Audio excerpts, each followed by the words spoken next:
parle de la traite négrière. La traite négrière, donc le commerce triangulaire. Le commerce triangulaire.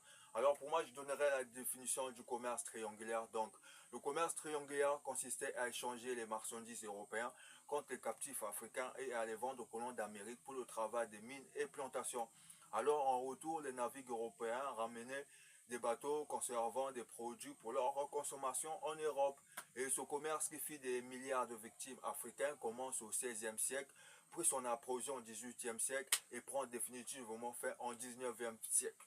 Et pour ce nouveau monde, donc je pourrais vous dire, les Espagnols cherchaient à atteindre l'Inde tout en contournant l'Afrique avec cette même volonté.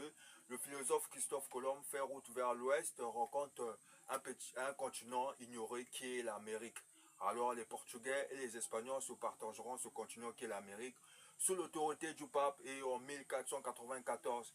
Alors les Français et les Anglais prenant pied dans des petites Antilles, dans des Amériques septentrionales où ils développent des colonies au potentiel considérable. Donc, quelle que soit la domination des pays européens, l'entrepôt avec le domaine colonial respectif se fait d'un seul et même principe, celui au commerce du profit des métropoles. Alors les Espagnols seront, eux, vraiment, alors les Portugais seront, eux, vraiment l'enjeu de ce commerce-là. Alors, le nouveau monde se développe vite grâce à Christophe Colomb, fasciné par des métaux précieux, ordonnant les Indiens de travailler dans des mines d'or, là où ils sont rapidement désignés.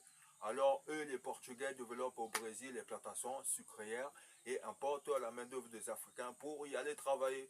Alors, le monopole ibérique est vite contesté par d'autres puissances européennes pour mieux combattre le commerce espagnol.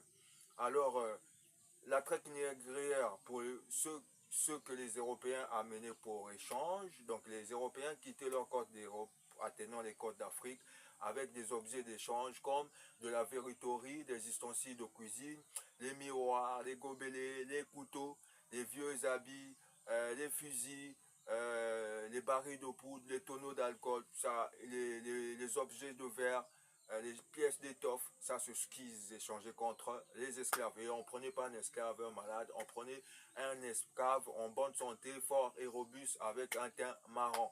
Alors, quand le moment est arrivé, les esclaves passaient dans des endroits où le marché était approprié pour l'ensemblement